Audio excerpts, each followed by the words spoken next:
नमस्कार दोस्तों। तो आज की इस वीडियो में हम करने वाले हैं आपकी बुक का एग्जाम्पल नंबर 10। ठीक है, जो पिछली वीडियोस थी उसमें हमने क्या करा था, जो बुलियन फंक्शन थी उसकी मदद से उनकी जो वैल्यूज़ थी वो हमने फाइंड आउट करी थी। बट यहाँ पे थोड़ा सा उल्टा है। यहाँ पे ना हमें ऑलरेडी वैल्यूज़ दे रखी हैं, हमें क्या करना है, उनकी जो बुलियन एक्सप्रेशन है ना हमें वो फाइंड आउट करनी है। जैसे क्वेश्चन दे रखा है कि लेट एफ क्या है, यहाँ पे एक फंक्शन है।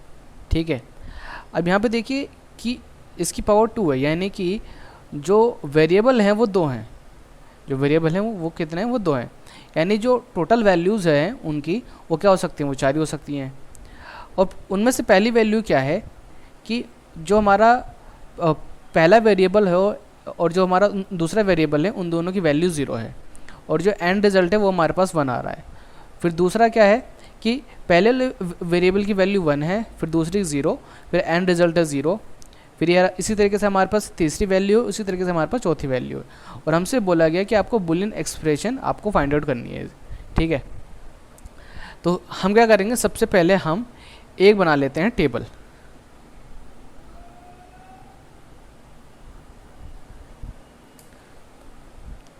तो ये हमने बना ली एक।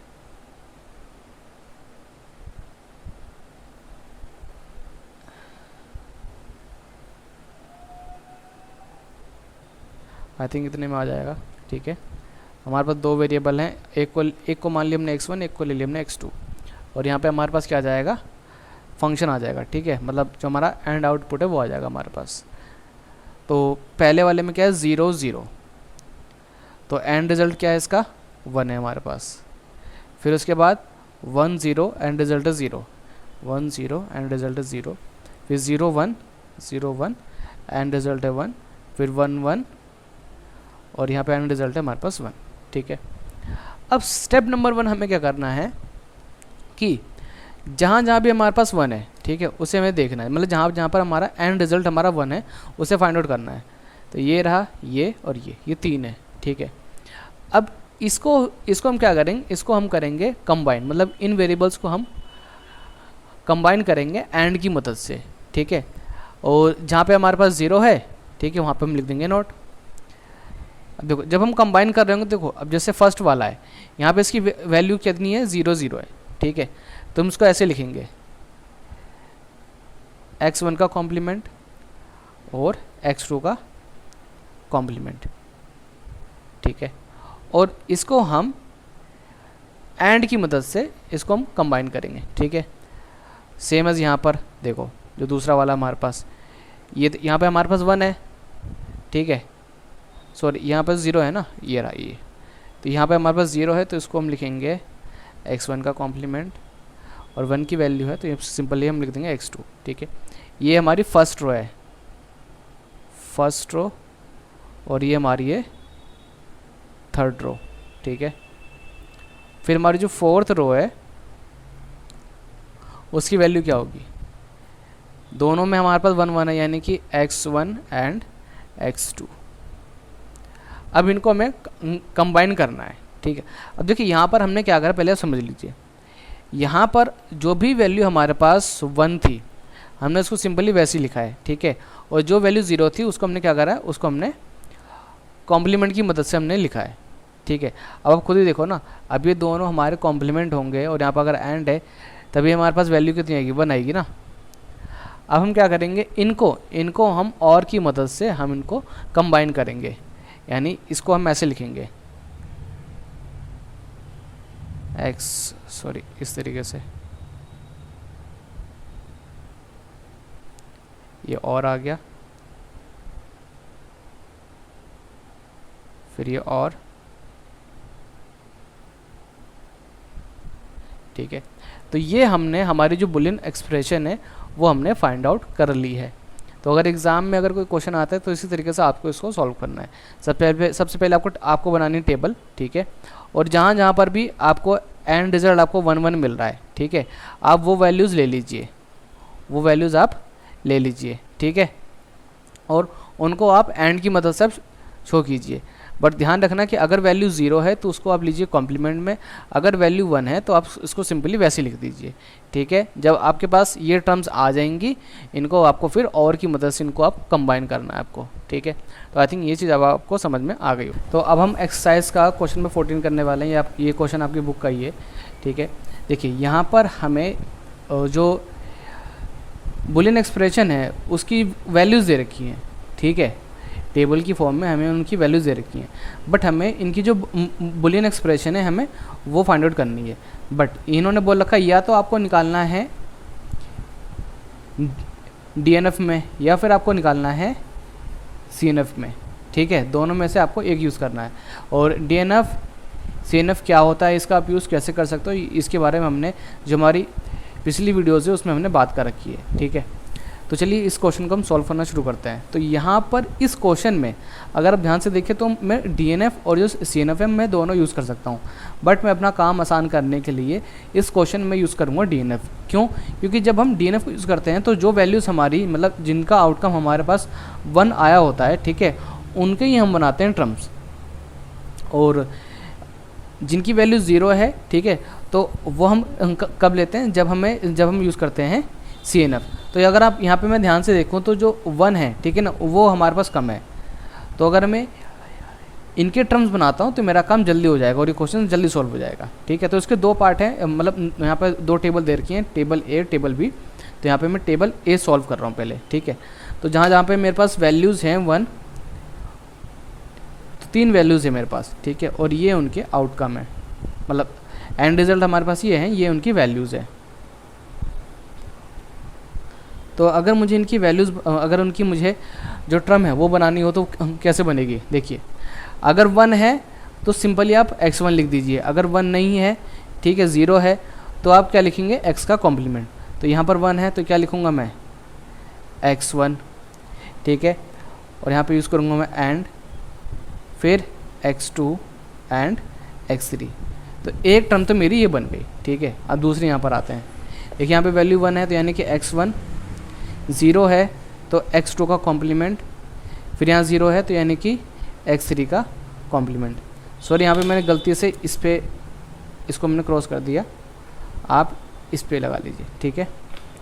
अब यहाँ पे आइए, देखिए यहाँ तो तीनों पे लगेगा कॉम्प्लीमेंट, ठीक है।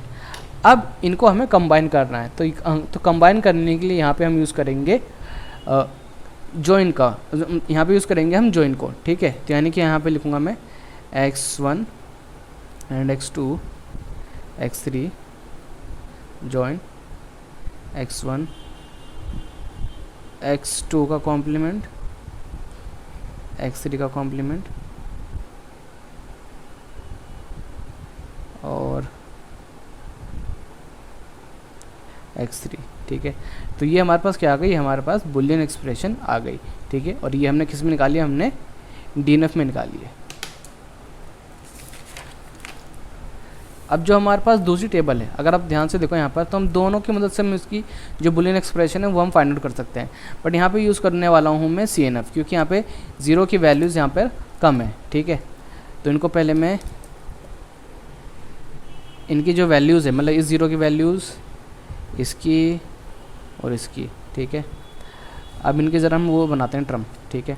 अब यहाँ पे उल्टा होता है, देखिए जहाँ पे 1 है तो यहाँ पर होगा कॉम्प्लीमेंट, और जहाँ पे 0 है उनकी वैल्यूज़ हम ऐसे ही लिख देंगे। मतलब देखिए यहाँ पर x1, यहाँ पर क्या है, हमारे पास 1 है, तो यहाँ पे लिखूँगा मैं x1 का कॉम्प्लीमेंट, ठीक है। और यहाँ पे यूज़ करूँगा मैं, और 0 है तो यानी कि x2 मेरे पास ऐसे ही जाएगा, और x3 का कॉम्प्लीमेंट, ठीक है। यहाँ पर x1 x2 का कॉम्प्लीमेंट, x3 का कॉम्प्लीमेंट, फिर x1, फिर x2 का कॉम्प्लीमेंट, फिर x3, ठीक है। अब इनको कंबाइन करने के लिए यहाँ पे मैं जो सिंपल यूज़ करूँगा वो होगा हमारा एंड का, यानी कि मीट। तो यानी मैं पहले ये वाला टर्म लूँगा मैं x2 x3 और ये आ गया हमारे पास x3 का कॉम्प्लीमेंट, और ये आ गया हमारे पास x2, ठीक है। तो ये आ गई इसकी बुलियन एक्सप्रेशन, ठीक है। आई थिंक ये क्वेश्चन आपको समझ में आ गया होगा। अब हम जो क्वेश्चन करने जा रहे हैं वो थोड़ा सा इम्पोर्टेंट है आगे के क्वेश्चंस के लिए, ठीक है, तो उसको आपको ध्यान से समझना है। तो अब हम जो क्वेश्चन करने वाले हैं उसमें हमें क्या करना है, इनको सिंप्लीफाई करना है, मतलब जहाँ तक हो सके इसको हमें सॉल्व करना है और एक सिंपल फॉर्म में इसको हमें लेकर आना है, ठीक है। जैसे यहाँ पे हमें दे रखा है सी डॉट बी प्लस सी डॉट सी, और यहाँ पे इनके बीच में कोई साइन नहीं है, तो मतलब क्या है कि मल्टीप्लाई हो रहे हैं ए प्लस बी प्लस सी, ठीक है। और हमें इसको सिंप्लीफाई करना है, इसको ध्यान से समझना, ठीक है। और इस क्वेश्चन को करने के लिए आपको जो लॉज हैं और जो थ्योरम्स हैं जो मैंने कराई हैं वो आपको अच्छे से याद होनी चाहिए, ठीक है, और वो आपको अच्छे से आनी चाहिए, ठीक है। तो यहाँ पे अगर हम ध्यान से देखें तो सबसे पहले मैं शुरुआत करूँगा सी डॉट सी से, क्योंकि देखो सी डॉट सी को मैं डायरेक्टली में लिख सकता हूँ सी, यानी C dot B plus C, और a plus B plus C, ये हमारा वैसे ही रहेगा, और c dot C is equal to C है हमारा, ठीक है। अब यहाँ पर मैं यूज़ करने वाला हूँ हमारा एब्जॉर्प्शन लॉ, ठीक है। देखो एब्जॉर्प्शन लॉ हमारा क्या कहता है कि c dot B plus c is equal to हमारा क्या होगा, a होगा। देखिए ना ये a plus a dot b is equal to a है, यानी इसको आप मैं चाहूँ तो इसको यहाँ पे ऐसे भी लिख सकता हूँ, ठीक है, कि a dot B plus a, ऐसे भी लिख सकता हूँ इसको। तो यानी इसको मैं डायरेक्ट यहाँ पे मैं क्या लिख सकता हूँ, इसको लिख सकता हूँ मैं c। अब इन दोनों के बीच में कोई साइन नहीं था, तो मैंने कहा था कि यहाँ पे क्या हो रहा होगा, मल्टीप्लाई। तो यहाँ पे मैं साइन लगा देता हूँ डॉट का, ठीक है, मतलब यहाँ पे डॉट का साइन का मतलब क्या है, मल्टीप्लाई। और ये वैल्यूज़ मैं ऐसे लिख दूँगा a plus B plus c by absorption law. अब आगे मैं सी की क्या था, इन तीनों से मल्टीप्लाई कर दूंगा, तो हमारे पास क्या आ जाएगा, C A plus C B plus C dot C, यानी सी सी भी लिख सकता हूँ, ठीक है। अब अगेन देखिए सी डॉट सी को मैं डायरेक्ट क्या लिख सकता हूँ, सिंपल सी लिख सकता हूँ। अब यहाँ पे देखिए कि सी बी का मतलब क्या है, कि सी डॉट बी, यानी सी डॉट बी प्लस सी। अब यहाँ पर आप दोबारा से देखिए यहाँ पे हमारा कौन सा लॉ यूज़ हो रहा है, यहाँ पे हमारा एब्जॉर्प्शन लॉ यूज़ हो रहा है। तो इसको हम डायरेक्ट क्या लिख सकता हूँ, सी लिख सकता हूँ बाय एब्जॉर्प्शन लॉ। अब अगेन यहाँ पर ध्यान से देखिए सी डॉट ए प्लस सी, तो यानी इसको मैं डायरेक्ट क्या लिख सकता हूँ, सी बाय एब्जॉर्प्शन लॉ। तो उसको मैंने सिंप्लीफाई कर दिया है, ठीक है, यानी कि मैं इस पूरे को ऐसे ना लिख के मैं डायरेक्ट ऐसे भी मैं लिख सकता हूँ, ठीक है। ये हमारी हेल्प तब करेगा जब हमें काफ़ी बड़ी हमें बुलियन एक्सप्रेशन दे रखी होगी और हमें उसका हमें जो उसका लॉजिक सर्किट है वो बनाना होगा। तो हम क्या करेंगे, उसको हम सिंप्लीफाई कर देंगे और उसका जो लॉजिक सर्किट है वो हम बनाएंगे, ठीक है। तो उसी में ये यूज़ होने वाला है, इसीलिए मैं ये वाला जो क्वेश्चन है वो मैं आपको करा रहा हूँ, ठीक है। और कई बार ये डायरेक्ट भी आ जाता है कि ये जो बुलियन एक्सप्रेशन है आप इसको सिर्फ सिंप्लीफाई करो बस। अब यहाँ पे मैं नेक्स्ट क्वेश्चन लेने वाला हूँ, x y plus x complement z plus y z. अब देखिए इनके बीच में कोई साइन नहीं है, मतलब क्या है, डॉट है। अब अगर आप यहाँ पे ध्यान से देखो कि यहाँ पे ना मुझे कोई भी चीज़ कॉमन नहीं मिल पा रही, मतलब तीनों में वो चीज़ कॉमन होनी चाहिए, कॉमन नहीं है या वो अब देखो जैसे यहाँ पे तो हमें x मिल रहा है, ठीक है, इन दोनों में x मिल रहा है, बट वो यहाँ पे x नहीं है। अब यहाँ पर हमें y मिल रहा है तो इसमें y नहीं है, और इन दोनों में z है, ठीक है, तो इसमें नहीं है। तो यहाँ पे मैं क्या करूँगा, इसके साथ मैं लिख दूंगा x प्लस वाई कॉम्प्लीमेंट। अब क्यों लिख रहा हूँ मैं आपको बताता हूँ।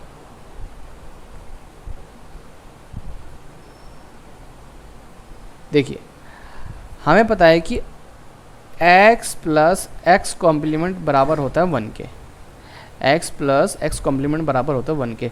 तो चाहे मैं 1 लिखूँ चाहे मैं ये लिखूँ, इसकी वैल्यू क्या रहेगी, 1 रहेगी।